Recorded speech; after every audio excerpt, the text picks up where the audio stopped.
네, 안녕하세요. 재미있는 종교 이야기, 불교의 창시자인 붓다의 생애를 살펴보도록 하겠습니다. 불교는 세계 3대 종교의 하나이고 한국에서도 기독교와 세력을 양분하고 있는 종교입니다. 불교를 창시한 붓다가 어떤 삶을 살았는지 살펴보는 종교를 재미있게 보는 시간입니다. 먼저 붓다는 다양한 이름들이 있습니다. 가우타마라고 하는 이름이 있어요. 고타마 시족의 한 사람이라는 이름이죠. 또 시타르타라고 여러분들 들어보셨을 텐데 이것은 자신의 목표를 성취한 자, 모든 소원이 성취된 자를 말합니다. 그래서 우리가 흔히 붓다를 깨닫기 이전에는 고타마 시타르타라고 합니다. 고타마 시족의 한 사람이라는 거죠. 그 다음에 석가모니라고 하는 말을 여러분 들어보셨을 거예요. 석가모니라고 하는 말은 샤카 왕국의 성자이다 이런 말이에요. 샤카가 석가를 말하는 거죠. 붓다는 깨달음을 성취한 자, 보살은 깨달음을 성취하기 전에는 깨달음이 예정되어 있는 존재다. 이런 의미를 갖고 있어요. 그래서 우리가 붓다에 대해서 이런 여러 이름이 있는데 붓다의 생존 시기를 보면 인도인들은 역사를 기록해 오지 않기 때문에 인도의 외부에서 일어난 일을 검토해야 합니다. 스리랑카에서 기록된 연대기에는 붓다가 인멸한 지 218년 뒤에 인도의 위대한 군주인 아쇼카 왕이 즉위했다는 사실이 기록되어 있어요. 또 스리랑카 연대기를 통하여 아쇼카가 즉위하기 전까지 이미 4년간 통치해왔고 그의 선왕 빈두사라는 28년 동안 통치를 했고 또 빈두사라의 선왕인 찬드라굽타가 24년간 통치했음을 알 수 있어요. 또 알렉산더 대왕이 323년에 사망하자 그가 정복했던 인도 제국이 해체되었고 결과로 찬드라굽타는 마우리아 왕조를 창건했고 아쇼카는 이 왕조의 세 번째 왕으로 즉위하게 됩니다. 내용이 좀 복잡한데 일일이 아실 필요 없어요. 어쨌든 인도인들은 역사를 잘 기록해 오지 않기 때문에 이런 대체적으로 그 당시에 일어났던 일들을 추정해서 붓다 인멸연대를 볼 수 있다. 이렇게 설명할 수 있을 것 같아요. 그래서 대체적으로 기원전 563년, 483년 요때를 추정을 합니다. 그래서 요때가 붓다가 생존했던 시기다. 이렇게 볼 수 있을 것 같아요. 그러면 붓다를 어떻게 부르는가? 또 붓다의 생존 시기를 염두에 두고 불자의 관점을 염두에 두면서 붓다는 어떤 삶을 살았는지 그 주요 일화를 보기로 하겠습니다. 자, 먼저 여기 보면 첫 번째 그림이 나오죠. 이 지금 여러분들과 제가 8개의 그림을 볼 텐데 우리나라 절에 가면 이 부처님의 생애를 기록한 이 8개의 그림이 벽에 이렇게 쫙 둘러져 있어요. 부처님의 생애를 기록한 거죠. 그래서 오늘 부처님의 생애를 우리가 보면서 부처님이 어떤 삶을 살았나를 그림 8개를 통해서 살펴보는 시간을 가질 겁니다. 첫 번째 그림은 도설의례상이라고 하는 그림입니다. 탄생을 위하여 붓다가 도설천, 하늘에 있는 도설천을 떠나서 흰 코끼리를 타고 북인도의 카필라 왕궁을 향하고 있는 모습이에요. 여기 보면 하얀 코끼리가 있죠. 이 코끼리가 하늘에서 내려오는 장면입니다. 이 붓다의 출생과, 그러니까 이 그림은 그런 내용을 담고 있는 거예요. 붓다의 출생과 관련된 전설을 보여주기에 아주 적합한 그림이 있는데 거기에는 시종들에 둘러싸인 붓다의 어머니 마야 부인이 보는 사람의 왼편으로 머리를 향한 채 누워있는 모습이, 그렇죠. 머리를 향해 누워있는 모습이 묘사되어 있어요. 시종들의 머리 위에는 마야 부인보다 훨씬 더 큰 코끼리가 떠 있죠. 여기 코끼리가 한 마리 떠 있죠. 코끼리가 떠 있는데 장래의 어머니가 될 마야 부인의 왼쪽 옆구리로 들어가려고 하고 있다는 거예요. 코끼리가 이제 마야 부인에게 들어가려고 한다는 거죠. 우리는 여기서 성인의 잉태에 관한 인도인들의 보편적인 관념을 구체적으로 볼 수 있어요. 그 관념은 그리스도교 전통과 마찬가지로 흠없는 청정한 잉태여야 한다는 것이죠. 그래서 불교의 전승에 따르면 장래에 붓다가 될 이 깨달음이 예정되어 있는 이 사람을 먼저 살펴보고서 하늘에서 자신이 마지막으로 환생하기 위해 지상으로 내려갈 만한 조건이 무르익었음을 안 뒤 흰 코끼리로 변하여 마야 부인이 잠들어 있는 동안 그 자궁 속으로 들어갔다고 합니다. 그 자궁 속에서 10달 동안 있은 후 그 보살은 태어났는데 이때 꽃들이 제철이 아닌데도 만발하였고 행복이 세계에 두루 가득했다고 해요. 굉장히 세상이 기뻐한 거죠. 그다음에 온갖 투쟁, 증오, 질투, 슬픔, 이기심과 두려움이 사라지고 병이 다 나았으며 배고픔이 충족되고 갈증이 가셨다고 해요. 그렇게 이런 식으로 코끼리가 마야 부인에게 들어가서 두 번째 그림을 보면 이제 마야 부인이 붓다를 낳는 모습이에요. 이것을 비람 강생상이라는 그림인데 왜 비람이라고 하냐면 붓다가 태어난 룸비니 동산을 비람이라고 합니다. 그래서 이 두 번째 그림은 비람 강생상, 그래서 마야 부인이 산딸을 맞아 친정으로 가던 도중 산기가 있어 룸비니 동산에서 아기 부처님을 낳는 모습이에요. 그가 환생하던 날에 히말라야 산속에 살던 아시타라는 성인이 있었어요. 이 아시타라는 성인이 신들이 기쁨에 넘쳐 춤을 추고 있는 것을 보았어요. 그래서 그렇게 기뻐하는 이유를 물으니까 오늘날 인도와 네팔의 국경 근처에 있는 카필라 바투라는 곳에서 룸비니 동산에서 한 보살이 태어났다고 대답했어요. 그러니까 앞으로 훌륭한 일을 한 부처가 태어나니까 모든 세상이 기뻐 춤춘 거죠. 아시타는 성인의 속성 중에 하나인 천안, 멀리 볼 수 있는 눈으로 그것을 살피다가 그 부모의 집에 있는 보살을 보았어요. 그는 즉시 공중을 날아서 그 보살이 있는 곳으로 갔어요. 그는 아기에게 위대한 인물의 표식인 30 이상 80종어가 갖추어져 있는 것을 보고서 장차 이 아이가 자라서 전 세계를 지배하는 전륜성왕이 되거나 깨달은 자, 즉 붓다가 되리라는 것을 즉각 알아차렸죠. 여기서 30 이상 80종어라고 하는 것은 무엇이냐면 32가지, 80가지의 훌륭한 사람의 특징을 붓다가 갖고 태어났다는 거예요. 외모에서. 그래서 이 사람이, 이 붓다가 아주 훌륭한 왕이 되거나 아니면 깨달은 자가 될 것이라고 아시타 성인이 예언을 하면서 눈물을 흘렸다고 해요. 그래서 왕이 왜 너 우냐, 눈물을 흘리냐 라고 물어보니까 아시타 성인이 뭐라 그랬냐면 그 아이가 자라서 붓다가 되는 것을 본 뒤 그의 가르침을 듣고 죽었으면 좋겠는데 그만큼 자기가 오래 살 수 없기 때문에 운다 라고 했다라고 해요. 그래서 아버지가 수도다라는 왕인데 한 작은 왕국의 왕이었으므로 자기의 어린 아들을 궁궐의 극도로 사치스러운 생활 속에서 자라도록 하였죠.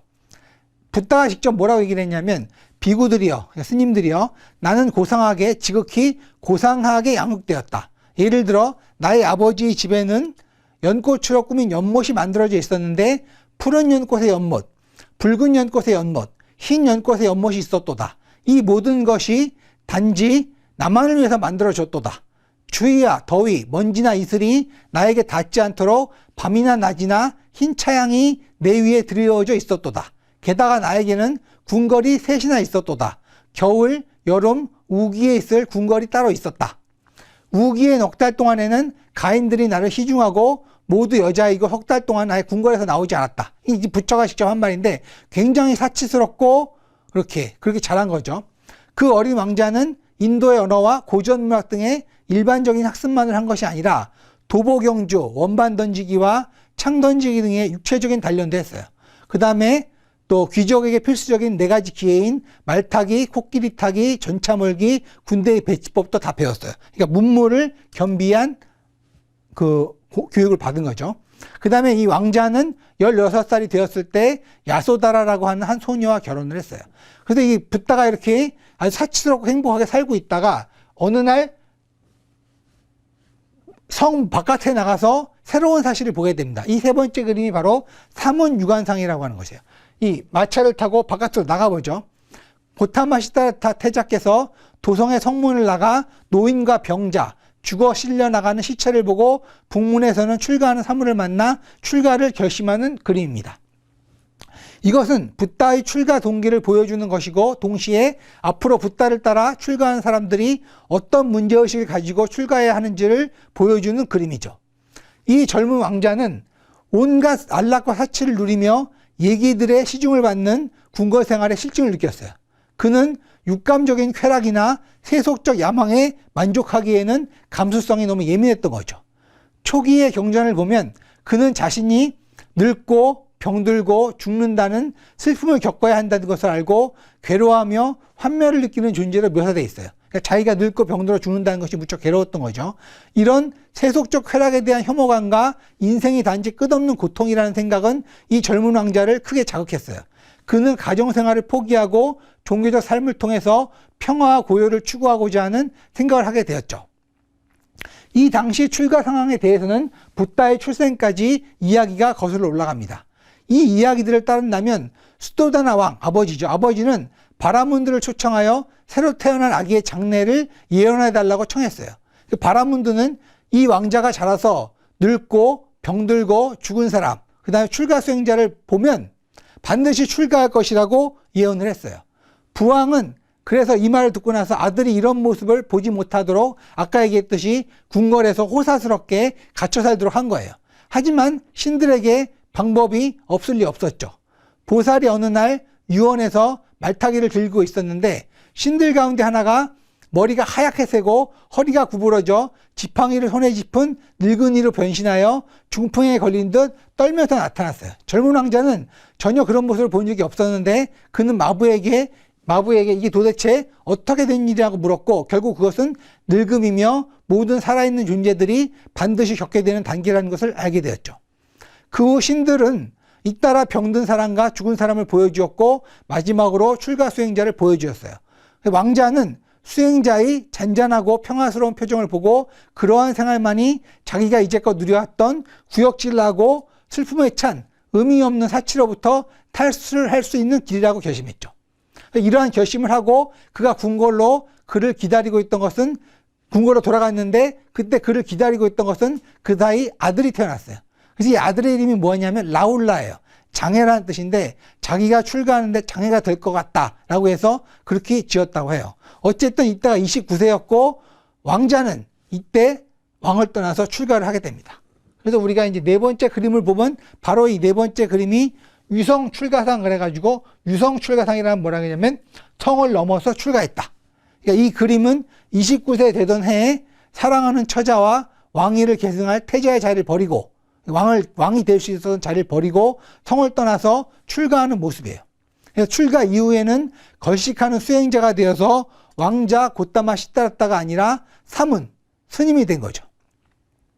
붓다는 출가를 한 이후에 바로 자기 그때 인도의 그 유명한 전통이었던 계통의 명상가들을 찾아서 수행을 했어요. 하지만 명상의 마지막 단계에 이르러서도 근원적인 문제를 해결하지 못한다고 생각을 했던 거죠. 그러니까 삼매에 들었을 때는 행복해. 삼매라는 건 뭐냐면 우리가 흔히 얘기하는 명상을 말해요. 이 명상에 들었을 때는 행복하지만 그 명상에서 깨어나면 여전히 삶과 죽음의 문제가 남아있다는 것을 느꼈던 거죠. 그러니까 붓다가 스승한테 그 교육을 받아가지고 명상을 했을 때는 기쁘고 행복했는데 그 명상을 깨어나고 나면 여전히 자기가 죽어야 된다는 존재라는 것이 자기는 받아들일 수 없었던 거예요. 그래서 이거를 보고 붓다는 자신의 수행이 궁극의 경지에 이르지 못했다고 생각을 해서 인도의 북동 지역에 있는 사상가들을 찾아가서 공부를 하게 되는데 결국 그들에게서도 해답을 찾지 못하고 고행을 선택하게 됩니다. 여기까지 상황을 보면 붓다가 왕궁에서 태어나서 행복한 삶을 살다가 그 늙고 병들고 죽은 사람을 보고 나서 출가를 한 이후에 그 당시 인도 전통에 따라서 그 수행을 하다가 이제 그것도 안 되겠으니까 자신만의 독자적인 방법으로 수행을 택하게 되는 거죠. 그래서 이 다섯 번째 그림은 뭐냐면 설산고행상이에요. 붓다가 여기 보면 고행을 하고 있죠.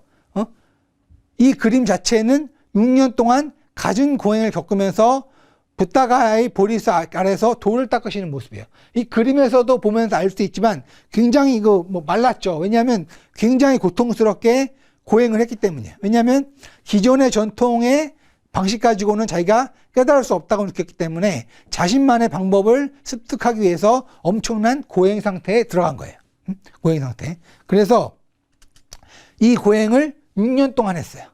그가 가정생활을 벌인 때로부터 깨달음을 얻을 때까지 6년이라는 세월을 흘렀어요. 그동안 그는 가장 혹독한 고행에 몰입했어요. 윤회의 굴레에서 해탈하려는 자신의 목표를 성취하고자 했어요. 그 당시 인도에서는 어떤 생각이 있었냐면 인간은 죽는 것이 다가 아니라 또 태어나고 또 태어나고 또 태어난다라는 생각이 있었어요. 그래서 이 태어남을 멈추는 것을 해탈이라고 했고 이 해탈을 해야 진정한 행복에 다다를 수 있다고 생각을 한 거죠.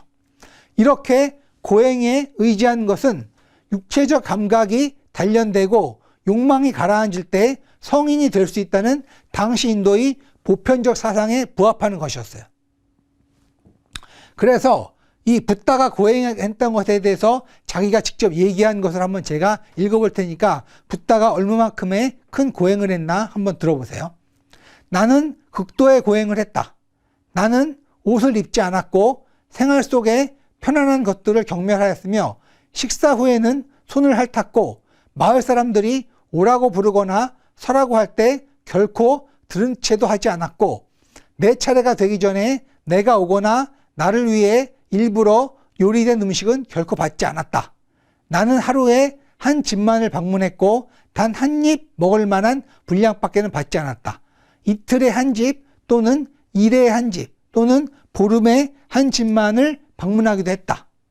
나의 맹세를 이루기 위하여 머리털과 턱수염을 뽑고 똑바로 앉은 자세를 결코 허물어뜨리지 않은 적도 있으며 쪼그려 앉아서 결코 일어나지 않은 적도 있으며 가시덤불 위에 누운 적도 있었고 내면의 악한 것들을 씻어버리기 위해 밤이 되기 전에 꼭 3번씩 시간을 맞추어 물속에 들어간 적도 있다. 나는 이렇게 교묘하고 다양한 방식으로 나의 몸을 괴롭히고 고문하면서 살아왔다. 나는 오랜 세월을 그렇게 고행 속에서 살아왔던 것이다. 이것은 무엇을 의미하는 거냐면 제가 읽은 부분은 붓다가 굉장히 극도의 고행을 했다는 거죠. 그러니까 몸을 괴롭히고 먹지 않고 머리털과 이 콧수염을 뽑아가면서 자기의 육체를 극도로 단련시켰던 거죠. 그런데 이렇게 6년 동안 이 그림에서 보는 것처럼 6년 동안 가진 고행을 겪었어요. 그러다가 붓다가 뭘 깨달았냐면 스승을 찾아다니다가 스승은 밖에 있지 않고 자기 안에 있음을 깨달았어요. 그러니까 밖에서 스승을 찾을 것이 아니라 자기 안에 스승이 있기 때문에 그것을 깨닫고 나서 자기 마음을 들여다보아야 한다는 것을 알고 선정에 들어간 거예요. 고행을 하다가. 그러나 붓다가 여기서 깨달은 건 뭐냐면 고행을 통해서도 삶과 죽음의 문제를 해결하지 못한 석가는 고행도 올바른 수행의 길이 아니라고 보고 포기를 해요. 그러니까 이렇게 6년 동안 고행을 하다가 보니까 붓다가 뭘 깨달았냐면 이렇게 몸을 극도로 고행스럽게 하는 것은 깨달음에 도움이 되지 않는다 라고 생각을 했어요. 그래서 석가는 여러 가지 고행을 끝내고 새로운 고행을 하게 되는데 그것이 불교적 수행이라 할 수 있는 독자적인 수행을 하게 되는 거예요. 그 독자적인 수행은 바로 뭐냐면 중도를 깨치는 거였죠. 그래서 이제 그때까지는 붓다가 전혀 음식을 먹지 않았어요. 그런데 붓다가 이렇게 고행을 하다가 어떤 소리를 들었냐면 강물에서 누군가 배를 타고 이렇게 지나가면서 악기 소리를 띵 하는 악기 소리를 들었어요. 근데 그 악기 소리를 붓다가 듣는 순간 뭘 깨달았냐면 줄을 너무 팽팽히 당겨도 악기가 끊어져서 줄소리가 나지 않고 줄이 끊어져서 줄을 너무 느슨하게 해놔도 팅 소리가 나지 않는데 줄을 적당한 탄력으로 메어놓으니까 이렇게 튕겼을 때 악기 소리가 띵 하고 났다는 거예요. 바로 이 소리를 듣고 붓다가 뭘 깨달았냐면 깨달음이란 것은 극도의 고행과 극도의 쾌락 가운데 있구나. 너무 줄을 팽팽하게 당겨도 되지 않고 너무 줄을 느슨하게도 되지 않는 중도의 그 깨달음이 있구나 생각하고 그때까지 모든 고행을 멈추고 이제부터는 그 중도를 택하게 됩니다. 6번째 그림은 수하 항마상, 그러니까 마군의 항복을 받고 깨달음을 이루시는 모습이에요. 그러니까 배에서 난 악기 소리를 듣고 중도를 깨달았다고 했죠. 그래서 이 수자타라는 한 소녀가 소젖을 짜러 갔을 때 기적이 일어나기 시작했어요, 이때. 그래서 수자타는 즉시 황금 적시에 음식을 준비해 가서 보살에게 바쳤죠. 근데 보살은 이제까지 고행을 닦는 것을 그만두었으므로 그 음식을 받아 먹었어요. 그래서 그 음식을 받아 먹으니까 같이 고행을 하던 5명의 수행자가 그의 곁을 떠나게 돼요. 물론 나중에는 그 사람들에게 설법을 하게 되는데, 그리고 강으로 내려와서 목욕을 하고 돌아와서 그 요리를 맛있게 먹었어요. 왜냐하면 이제 더 이상의 극도의 그런 수행이 도움이 되지 않는다고 느꼈기 때문이죠. 그 식사를 마친 그는 속으로 생각하기를 그 접시를 물에 띄웠을 때 물의 흐름을 거슬러 접시가 상류로 올라간다면 자신이 바로 그날로 깨달음을 이루게 될 것이라고 생각했어요. 그가 황금 접시를 강물에 던지자 진짜 접시가 물살을 거슬러 올라가기 시작했어요.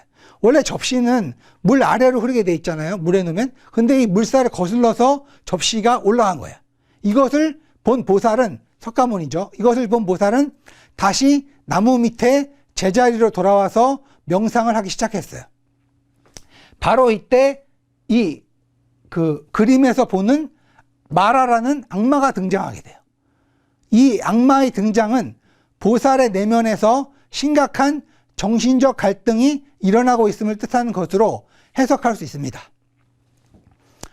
그러니까 붓다의 내면에서 심각한 정신적 갈등. 왜냐하면 맨 마지막 깨닫기 전에 마지막으로 공격을 당한 거죠. 깨달음을 이루기 바로 직전에. 그래서 불교의 민간 전승에서 마라는 악의 정령으로서 악이라는 추상적 개념의 화신이에요. 그는 탐욕의 세계를 지배하는 왕이며 탐욕, 불만, 그리고 경노라고 하는 세 딸을 두고 있어요. 마라의 의도는 보살이 윤회의 굴레에서 벗어나 해탈의 목적을 달성하는 것을 방해하는 것이죠. 아까 인도의 전통이 윤회에 있었다 했잖아요. 이 윤회를 벗어나는 해탈을 방해하는 것. 이것이 마라가 하는 거예요. 그러니까 마지막에 붓다가 해탈을 이루기 직전에 그 마귀들에 의해서 공격을 받는 거죠. 우리 흔히 이런 말이 있잖아요. 동트기 전 여명이 가장 어둡다.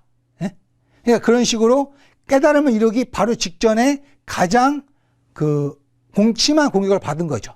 그래서 이 마라는 상상할 수 있는 모든 종류의 무기를 갖춘 엄청나게 위협적인 군대를 이끌고 왔어요. 그는 처음에 회오리 바람과 폭풍우를 일으키고 뜨거운 암석들, 시뻘겋게 타오르는 석탄 덩어리들, 모래, 그리고 진흙들을 소나기처럼 퍼부으면서 보살을 공격했어요. 하지만 이 모든 것들이 보살의 근처에 이르기만 하면 그 위력을 잃고 아무런 영향도 끼치지 못했던 것이죠. 마라는 칠흑 같은 어둠으로 공격을 시도했으나 이는 곧 밝음으로 바뀌었어요. 이제 그의 군대는 창, 몽둥이, 도끼, 활 등으로 공격했어요. 하지만 이 모든 것은 보살의 근처에 이르자 기적에 의한 듯 향기나는 하늘의 꽃들로 변하여 아무런 해도 끼치지 못하고 떨어졌어요. 이때 보살은 지신을 불러내어 붓다의 자리가 진실로 자신의 소유라는 것을 입증해 보일 것을 요청했어요. 그러나 지신은 이에 응답하여, 그러니까 지신이 이에 응답하여 귀를 멀게 만드는 큰 소리로 노호함으로써 마라의 군대가 깜짝 놀라서 달아나도록 하였어요. 마라는 결국 패배를 시인했어요. 악마를 이기는 장면이죠. 보살은 마귀를 내쫓고 나서 중단되었던 고요한 명상을 다시 시작했고, 그날 밤이 끝나고 날이 샐 무렵 드디어 깨달음을 성취했어요. 그러니까 깨달음이라고 하는 것은 인생사의 모든 것들, 나고 죽고 병들고 그런 인생사의 모든 것을 아는 진리를 깨친 거죠. 그러니까 아까 말했던 윤회에서 벗어나는 해탈을 이룬 거예요. 그러니까 세상의 모든 법칙을 아는 깨달음을 성취했던 거죠. 초저녁 무렵에 그는 자신의 전생을 기억해내는 초자연적인 능력을 얻어 수백에서 수천 번의 전생을 회상해 볼 수 있었어요. 그러니까 인도에서는 전생이 있다고 말을 해요. 그러니까 계속 삶을 또 살고 또 사는 거죠. 근데 붓다가 자신이 어떤 과거의 전생을 살아왔는지를 기억해냈다는 거예요. 그리고 한밤중이 되어서는 사람들이 스스로 행한 업에 따라서 태어나고 죽는다는 것을 알게 되었어요. 마지막으로 새벽녘이 되어서는 4가지 진리를 깨닫고 해탈을 가로막는 장애들인 감각적 욕망, 생존의 욕망, 무명, 사견을 없애는 길을 알게 되었죠. 이와 같이 하여 그는 진정한 깨달음에 이르렀어요. 이제부터 그는 깨달은 사람, 즉 붓다라고 불리게 되었어요. 그러니까 붓다라는 말은 뭐냐면 깨달은 사람이란 말이에요. 깨달았다. 깨달았다라고 하는 말은 모든 걸 알았다. 그런 안 사람을 누구라고 하냐면 붓다라고 칭해요. 그래서 여러분들도 만약에 여러분들이 전화 깨달으면 붓다라고 부를 수 있겠죠. 그래서 붓다라는 것이 그런 의미가 있어요. 결국 이제까지 고타마 시다라타였다면 이제부터는 붓다라는 깨달은 사람이 된 거죠. 붓다가 태어난 날이 음력으로 4월 8일이었고 성도, 도를 터득할 때가 12월 8일이었어요. 이때부터 자연인 고따마 아스타라타는 사라지고 고따마 붓다가 된 거예요. 자, 이제 깨달았으니까 이 깨달은 것을 남에게 알리느냐 마느냐가 중요한 얘기가 되겠죠. 그래서 7번째 그림으로 넘어가면 붓다가 깨달음을 이루신 후 녹야원이라는 데 가서 처음으로 5명의 수행자에게 설법하여 그들을 귀의시키는 모습이에요. 여기 5명이 누구였냐면 붓다랑 같이 처음에 고행을 하다가 붓다가 음식을 먹으니까 붓다가 고행을 그만뒀다고 생각해서 떠났던 사람이에요. 그 5명에게 처음으로 설법을 하기 시작했어요. 35살의 나이에 깨달음을 이룬 붓다에게 세상에 나아가 다른 사람들에게 자신의 가르침을 베풀 것인가 말 것인가 하는 심각한 문제가 제기되었어요. 아마도 그는 세상 사람들이 자신이 베풀게 될 혁신적인 가르침을 귀 기울여 듣고 이해할 수 있을 것인지에 대해 회의적이었을 것이에요. 신들의 주제자인 범천왕으로부터 세상 사람들은 붓다의 가르침을 갈망한다는 취지의 간청을 듣고 나서야 그는 가르침을 펴기로 동의했어요. 가르침을 펴겠다고 결심한 붓다는 우선 베나레스라는 곳으로 갔어요. 거기서 그는 초전 법륜이라고 일컬어지는 최초 설법을 합니다. 초전 법륜이란 건 뭐냐면 처음으로 법륜, 법의 바퀴를 굴렸다는 의미가 있어요. 그러니까 처음으로 법을 설했다는 의미죠. 그러니까 처음에 그가 제자로 있었던 스승들에게 설법하려고 했는데 이미 세상을 떠났어요, 그 사람들은. 그래서 같이 고행을 하던 이 5명의 수행자들을 찾아가서 처음 설법을 하게 되는데 이것을 초전법륜이라고 합니다. 맨 처음 설법한 내용은 수행의 방법에 관한 것이었어요. 쾌락과 고행의 양극단에 빠지지 말라는 것인데 고락 중도죠. 이는 설법을 듣는 대상이 5명의 고행자들이었기 때문이죠. 그 다음으로 4가지 성스러운 진리에 관해 설법을 했어요. 그래서 초전법륜, 이 최초의 설법에서 불교란 무엇인가 하는 전체적인 윤곽이 드러났다고 할 수 있죠. 명실상부한 종교로서의 불교가 탄생하게 된 거죠. 4가지 진리에 관한 붓다의 설법을 듣고 5명의 수행자는 붓다의 가르침을 진리로 받아들이게 됩니다. 이게 베나레스의 녹야원, 이 베나레스의 녹야원에서 처음으로 법과 승이 갖추어지고, 그러니까 가르침과 스님들의 모임이 갖추어지고 교단으로서 불교 전통을 확립하게 돼요. 이때부터 붓다는 전국을 돌아다니면서 설법을 하면서 떠도는 삶을 삽니다. 이제 그는 겐지스강 유역의 동부지방을 배경으로 유행의 삶을 살기 시작했어요. 유행이란 건 이렇게 다니면서 산다는 거죠. 그는 설법을 하면서 동시에 비구들의 수도 공동체를 이루어 나갔어요. 이러한 삶은 그가 80세에 세상을 떠날 때까지 45년 동안 계속되었어요. 그의 노력은 초창기부터 매우 성공적이었고 시작한 지 석 달 만에 60명이나 되는 사람들이 귀의해 왔어요. 비구 공동체에 참여한 사람들 중에는 온갖 계급의 사람들이 다 있었어요. 경전들에 나타나는 다양한 도시의 이름들은 붓다가 자주 방문했던 곳을 알려주는데 대부분 주요한 국가의 수도였죠.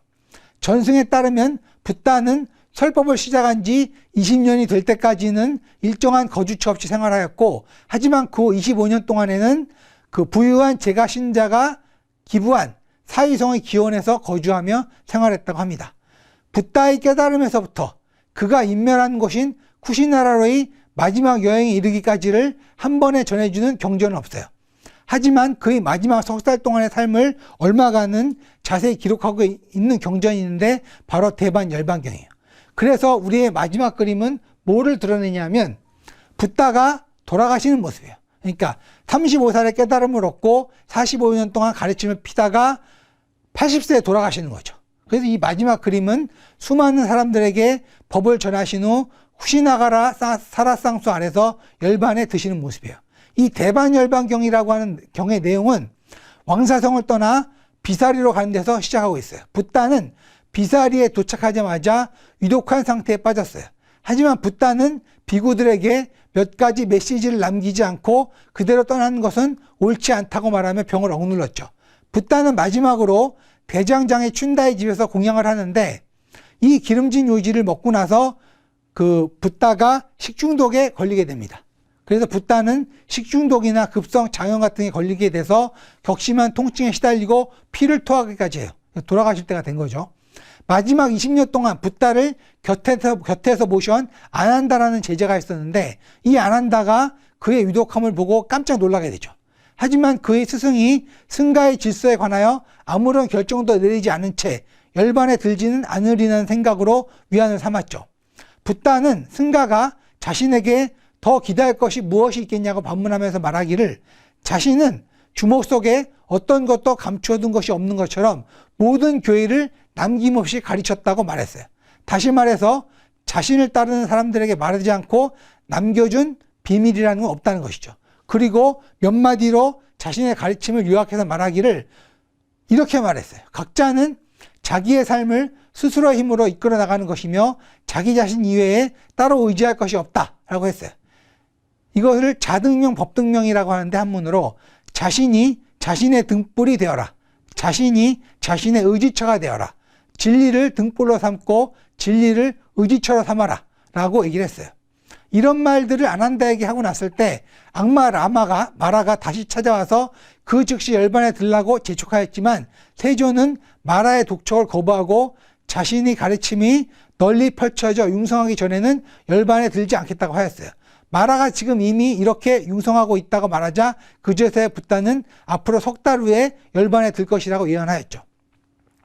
아난다는 쿠시나라에 도착한 후 붓다에게 다가가 또 다른 가르침을 내려주길 청했어요. 붓다는 이 요청에 응답하여 말하기를, 자신이 죽은 뒤에 기념해야 할 곳이 4곳이 있는데, 우리가 살펴본 4곳인데 자신이 태어난 룸비니 동산, 깨달음을 얻게 된 보드가야, 최초로 설법한 베나레스, 그리고 열반에 든 쿠시나라, 이 4곳을 기념하라고 했고, 이것이 불교의 4대 성지가 되었어요. 붓다는 이 대화를 마친 후 아난다에게 자신이 바로 그날 밤에 열반에 들 것이라고 후시나라의 사람들에게 알리라고 말한 후 초청하죠. 마지막 말이 뭐였냐면, 모든 생겨난 존재들은 없어지게 되어 있으니 부지런히 정진에 힘쓰라, 이런 말을 했어요. 그러니까 모든 것은 없어진다는 거죠. 사람도 죽고 사물도 없어지고, 그러니까 부지런히 정진에 힘쓰라 라고 얘기를 했어요. 그리고 나서 선정에 들었고 드디어 지축이 흔들리고 천둥이 치는 가운데 마지막 완전한 열반에 들어갔어요. 그 후 붓다의 신체는 가장 부드러운 베나레스 천으로 천겹이나 천으로 쌓여서 화장했고, 유골은 여러 등분으로 나누어 8도시에 분지했어요.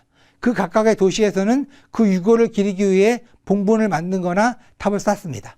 그래서 이 마지막 그림을 통해서 우리가 붓다가 평화를 열반했고, 이 붓다는 이제 윤회의 굴레를 벗어났으므로 다시는 더 태어나지 않는 해탈을 이룬 거죠. 그러니까 35살의 깨달음을 얻고 80살의 깨달음을 얻어서 이제 붓다는 더 태어나지 않는 깨달은 사람이 된 거죠. 자, 여기까지 우리가 붓다라고 하는 불교의 창시자의 생애를 살펴보았습니다. 우리가 이 종교를 볼 때 종교는 창시자들이 다 존재하게 돼 있어요. 물론 없는 종교도 있습니다. 그렇지만 우리가 그 창시자의 생애들을 약간 살펴보면 그 종교가 앞으로 어떤 가치관을 가지고 어떤 형태로 전개될지를 알 수 있어요.